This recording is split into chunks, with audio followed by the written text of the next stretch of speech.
Hello, Michelle here again. So part 3 of my story.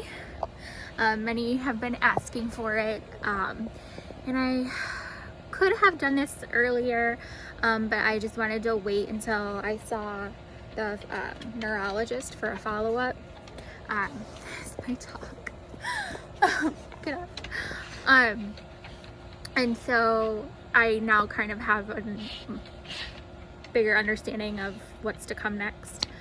But so obviously the biggest thing, my face has improved tremendously.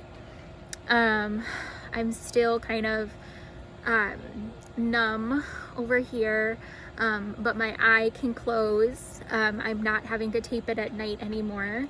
I can shower without having to pull the washcloth on my eye because it won't close. So that's great. I'm excited about that. The biggest thing right now is, besides the sun still bothering this eye, is my energy. So there's days where I feel like I can do a lot, and then there's days like today where I'm just tired all the time. And I took a power nap. I'm working from home, so I'm doing intermittent FMLA from home and working when I can. And I'm finding out that I need to take naps like around like 1, because I work from like 8 to 11 noon, and then I need to take a nap. I wasn't able to take a nap yesterday because I scheduled people. I scheduled phone appointments in the afternoon. And I ended up going to bed at 7 last night and sleeping till 6. So I'm not sure if today is because of that, because I didn't get a nap, because I usually get a nap. But just overall tired today. I'm still having tremors on my right side. Today it's a lot better. It's still shaky a little bit. It gets way worse when I'm tired. So I have been getting massages. Shout out to Stacy, amazing. She's been doing cupping on my shoulder and my neck because I'm still having lots of pain and discomfort there from the meningitis. So she's been doing cupping and massage once a week for a half hour. And then she's also been massaging my face. And she has this little cup that she massages or does cupping on my face, which every single time I go to her, my face improves. So there's something within that. And so I start PT next week for the Bell's palsy. And I see again my primary next week too. But so the neurologist wants me to, I guess he's not like a long-term neurologist, he only works at the hospital, and that's who I saw for a follow-up. I'm like so shaky, I'm sorry. So he wants me to follow up with a long-term neurologist for the tremors. And so then he said, though, he hasn't seen a case of West Nile in 15 years. So I was like shocked by that, right? Like, I know it's rare, but wow. But then I also had a thought like, okay, I really need someone who understands West Nile meningitis and knows what they're talking about, and is familiar with the infection and disease. So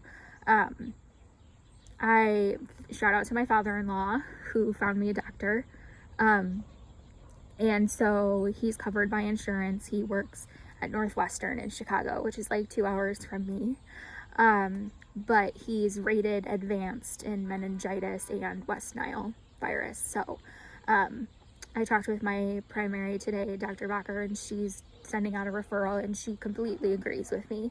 She wants me to see this guy.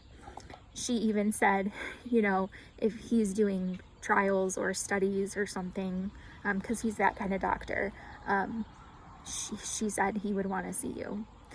So, especially since I had the IVIG treatments, and I'm like one of the very few that have that for West Nile, because there is no treatment for West Nile. So it's possible that there's, you know, research happening. So that's happening. So I'm not sure when I'll have that appointment. She just sent the referral today. But overall, I'm doing okay. Thanks everybody for your donations. Those who have donated, so appreciative. So for numbers' sake, it's just crazy to think how much things cost, honestly. But I'm thankful to have really, really good insurance. I reached maximum out of pocket, and so we have to cover those costs. But I'm really appreciative of my work and my health insurance, and just everybody's donations. Really thankful for that. I think my family's home. So, and then everybody's prayers, comments, well wishes, thoughts, texts, phone calls, cards. Thank you to everybody. Thank you. I don't want to get emotional, but I'm gonna get emotional. It was crazy. Thinking back on it, just, gosh. Wear bug spray. Protect yourselves. It's in Illinois. There's over 100 cases in Colorado. It's coming back. It's present. If you see a dead bird, call the health department so that they can test it for West Nile. Don't leave pools of water out. Make sure that you're getting rid of all of that stuff, because mosquitoes love that. So, and they breed in that stuff. So protect yourselves. And I think that's my update. So neurology, seeking out neurology. I'll give an update on that once that happens. But really thankful for everybody's support. People who drive me around. I'm slowly getting back into the car now that my eye is better. It still is hard when it's sunny out, but slow process. And thanks to my work, who is working so much with me, and gosh. But all right, I think that's it. If anybody has any questions, comments, let me know. And I will post the other 2 videos in this, because I made a reel of this first for the other 2 videos and it cut me off. So make sure to go to YouTube to see the whole videos if you didn't already, because it cut me off when I was getting to like the bigger kind of stuff that happened. So definitely. I also, just one more thing, in going back in my medical notes, I realized that the infectious disease doctor at KSB was the one who tested me for West Nile, and figured out that I had West Nile. So shout out to him for being an all-star and testing me for a bunch of things, and one of them was West Nile. So shout out to him. Thank you. All right, bye.